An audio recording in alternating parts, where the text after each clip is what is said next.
What's going on, Gromies? This is our week 3 update. Hey, you see we outside. It's getting that time of year. We're going over cover crop, what to do and what not to do. And we're also going over how to make grinded eggshell powder at home. So stay tuned and keep it locked in. He's popping the seeds and growing the greens, building that soil with the cleanest means. Sunshine, water, healthy plants from end to end. You're growing with Uncle Ben. Growing with Uncle Ben is sponsored by True Organic, a worldwide leader in organic fertilizers. Their products are 100% pathogen-free and made to build living soil so your plants can thrive. Growing with Uncle Ben is also sponsored by Mr. Mike's Premium Worm Castings. He's got quality worm castings plus biochar and spent mushroom substrate to build strong living soil. If you're serious about your soil, check out Mr. Mike's Worm Castings. Growing with Uncle Ben is sponsored by Torch Mode Studios. They create AI-powered cinematic visuals, commercials, and promo reels built to make your brand impossible to ignore. They take your ideas and elevate the vibe of your business. When attention is the game, they help you rise above the noise. Torch Mode Studios. Ignite your brand. Torch Mode!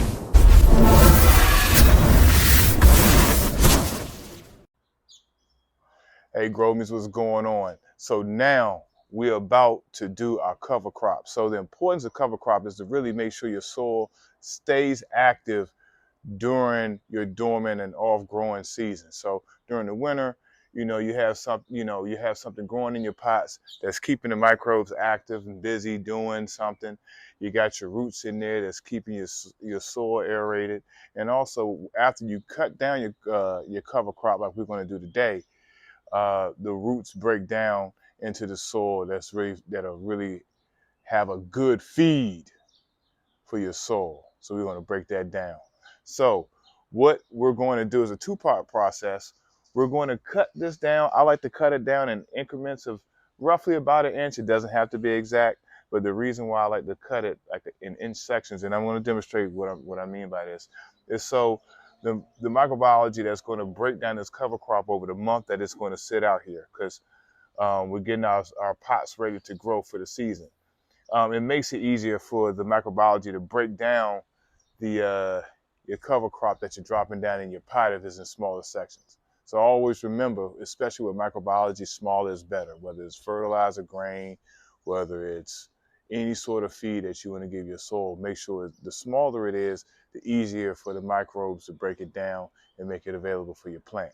So the second part of that is after we cut our cover crop down really good, and we're going to cut it right to the soil, we're going to go here.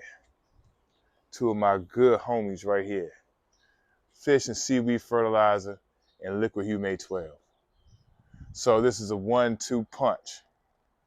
So now the fish and seaweed fertilizer, what that does is give us a microbial boost. This is like just flying in troops of microbes into your soil. Now, this is the resources that the microbes that you're feeding will need so those can multiply and do their business. So the liquid humate 12 has a lot of amino acids in there that feeds the microbes that you're putting in there from the fish and seaweed fertilizer to make this cover crop break down quick, because we only have 4 weeks to break it down. So we're giving it an accelerant, which is our 1-2 combo of liquid humate 12 and fish and seaweed fertilizer. Excuse my fingers all over the labels. So now, hey, we're ready to chop this thing down. So here we go. So you can just grab a handful of it, and again, the inch thing is just a guide. It doesn't have to be exact. You just want to cut it down into small pieces, but yeah, it's nothing crazy, but you're going to chop it down to the root. Now, the main important thing about this cover crop is you're cutting it down to the soil. You're not disturbing the roots from the cover crops. You're going to let that dissolve and break down in the soil on its own. That's what you're giving the fish and seaweed fertilizer in there, and you want to make sure that all this breaks down. So this will be good feed that's going to give our plants some feed through our veg months, especially in the mid-Atlantic region.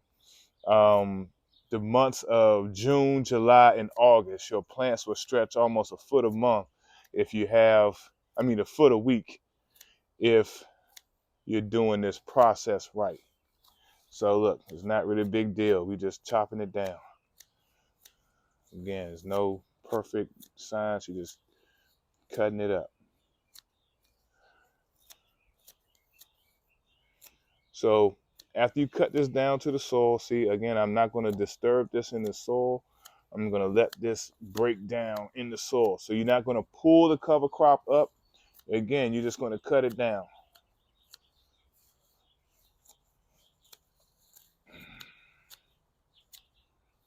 So they say it's safe to plant after 2 weeks, but I don't think you really, is ready in 2 weeks. I like to go 4 weeks out. So today we're shooting this is April 15th. So a month from now, May 15th, is when we're going to put our plants into this bed here. So we're going to check up on our cover crop and how it's breaking down over the next 4 weeks. So make sure you stay tuned. New episodes every Friday, 8 p.m. We're going over what is going on with the growth. So like our previous episode with the molasses, what I like to do is pour my mix into a smaller container. This is a 2-gallon watering jug. This is a 1-gallon jug. So what I'm going to do, well, you gotta make sure you shake this up really good. Before you use both of these, you gotta shake it up really, really well. So, got a gallon of water in there. And I've already pre-filled this with a gallon of water. So, I'm just gonna do a 2-count pour. Boom. Now we're gonna add our liquid humate 12.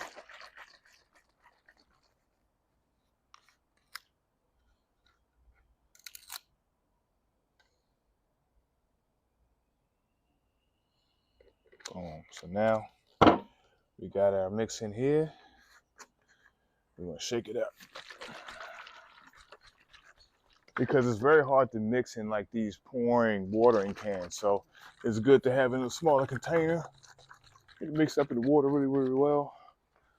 Now I've already put another gallon of water in here, so my math is correct. 1 + 1 should equal 2.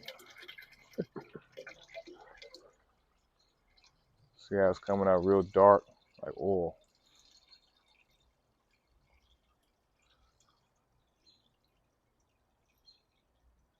So what we're going to do with this, we're going to slowly pour this over our 30-gallon pot to drench our cover crop.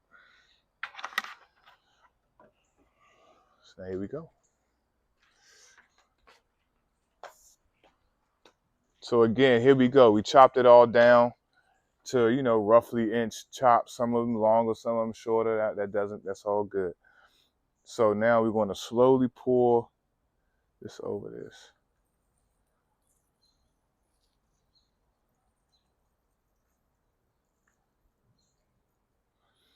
And again, this is a supercharged the breakdown of this, get some good microbial life in here. And these pots are going to sit and cook for a month. Get some runoff already. So yeah, we're going to soak this. That holding up. Soak it all the way through.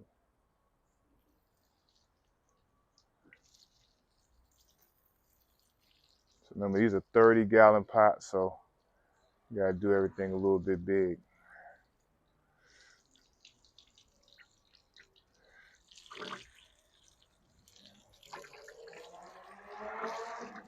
There it is.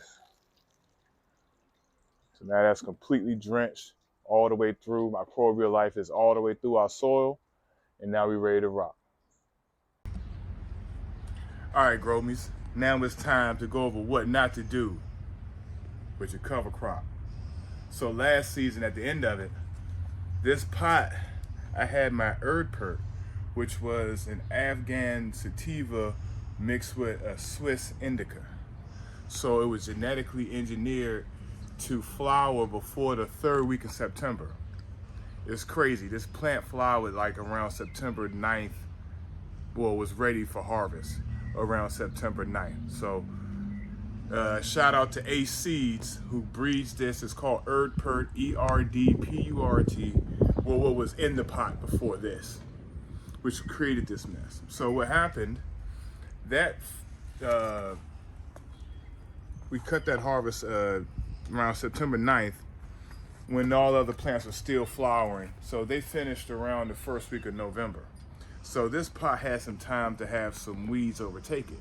So initially this pot had some Cuban mint in it that, you know, germinated in the pot. It was good to go. So over the winter that died due to cold weather, and weeds came back and overtook the pot. So I'm assuming these weeds have died due to the weather or whatnot, but we need to get this out of our pot. So I have my gloves here. I have my little hand rake here. And to all my veterans, you know what this is. Efficiency tool, AKA the E tool. I was a former Marine, so I really believe in this product. So what we're going to do is pull these roots, pull this weed out. So this is different from our cover crop where we want to leave the roots in place.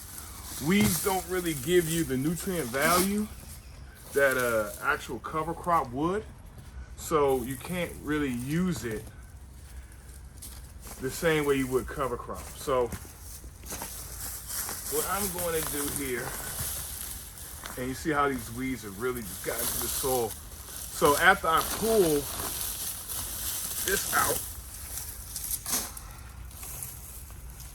I'm going to dig off the first about 3-4 inches of soil out of here. And the reason why I'm doing that, obviously, is because the roots are there and we want to get them out.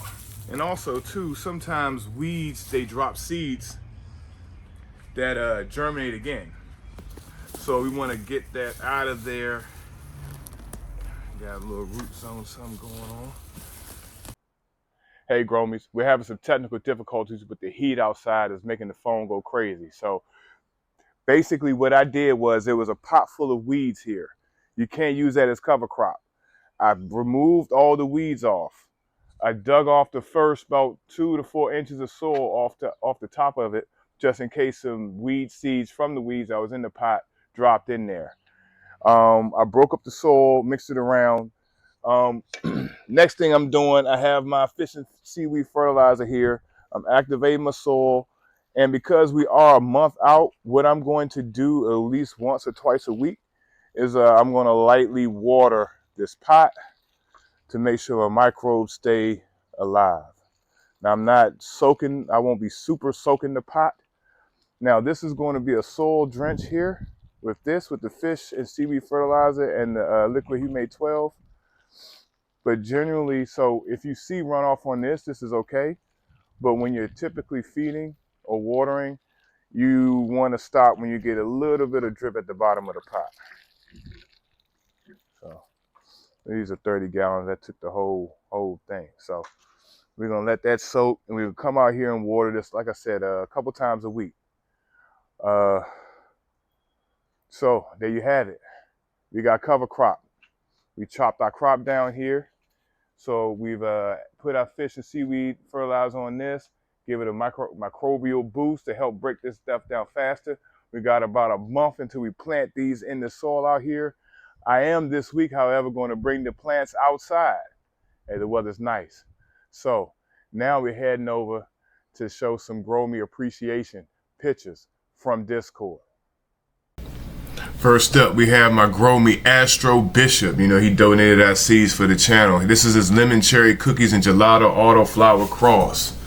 Latent flower, and that thing is looking crazy. Look at the color change on the leaves. Next up, we have my man Got Juice. This is his Nutter Butter. This isn't his strand. He got this from Seed Connect. Nutter Butter. So it's looking good. I don't know what stage it is in flower, but the leaves are looking good. It's standing straight up. Next we have Got Juice again. This is his strand, Blue Razor Muffin. And it's looking good. Yeah, he's ready to dry and cure this. So yeah, the trichome production on that is good, man. Like I tell you guys, man, lock in on the Discord. There's a lot of experienced growers in there dropping a lot of good knowledge. So hit me up on Discord at Keep It Growing with Uncle Ben. Hey, Gromies, I am doing grinded eggshell powder at home. So step one is I have my eggshell. I have a lot of them.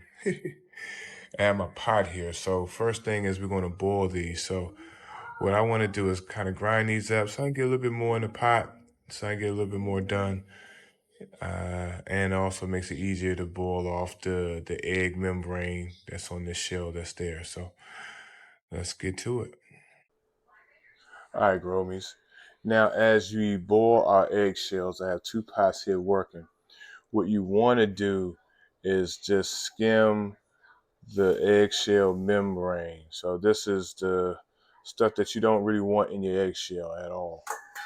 So I got a little metal bowl here to the side, and I just take my ladle here and skim through and just get the stuff off. So now you can continue to do this until your water boils clean, until you're not getting any more of this stuff off. So that's how you know you've gotten about 90% of this off. It's not 100%, but it does a really good job. So you're probably going to do this with a pot this size about 3 or 4 times. So, be patient, sit back, get it together. But yep, see, I'm just going to scoop that off. This pot's a little bit behind. You're starting to see the membrane board come to the top, but I'm just going to keep skimming this off.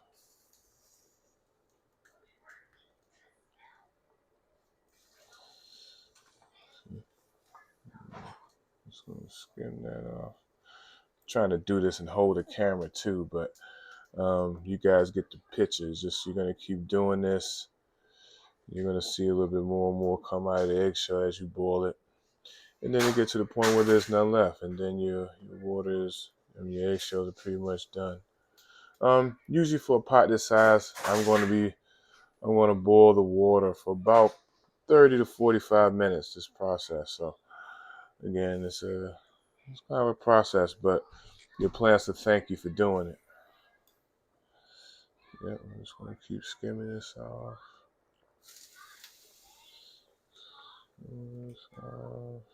Right. Yep. I just want to make sure you get all of that out of your eggshell because you don't want that grinded into your powder.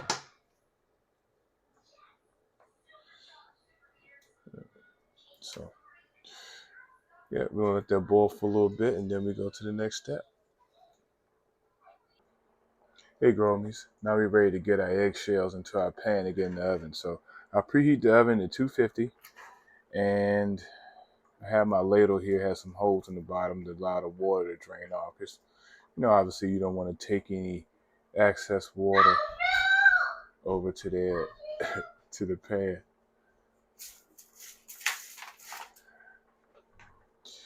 Yeah, my son is out on spring break, so you may hear him in the background. There we go. Just keep moving our eggshell from our pot. Oop. Let it drain all the way. There you go. Just want a good, nice, even layer of eggshell. So I'm just going to keep doing this until I get all the eggshell into my pan. I like to have a baking pan here.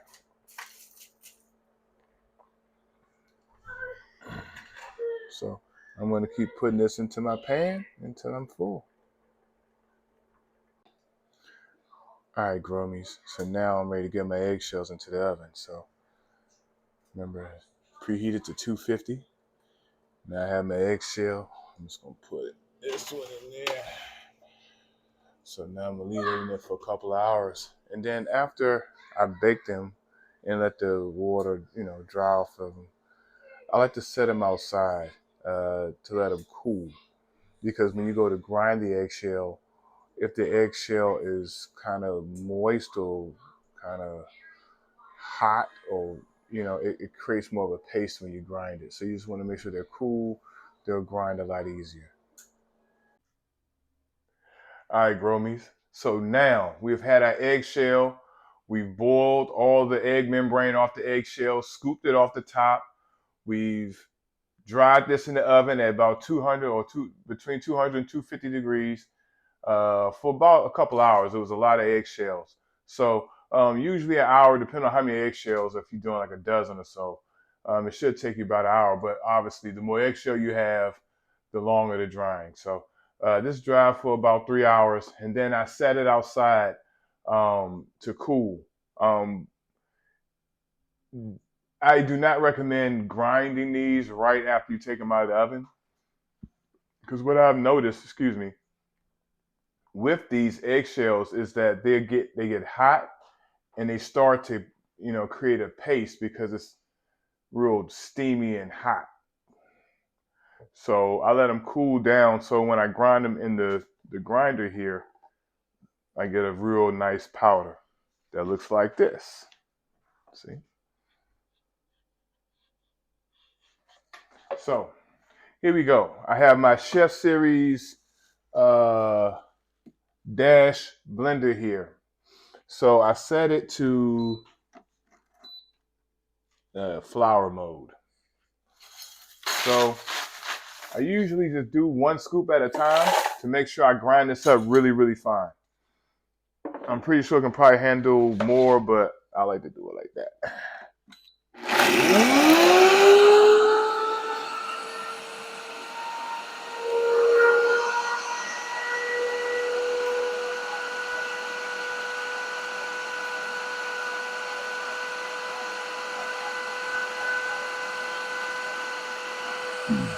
And what I really like about this blender, it really gets this to a really, really fine powder.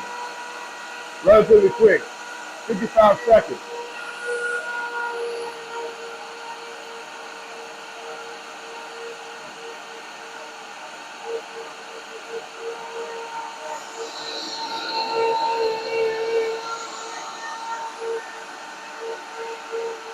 And that's how you know it's really grinded up when you see it, I say, dancing in the blender.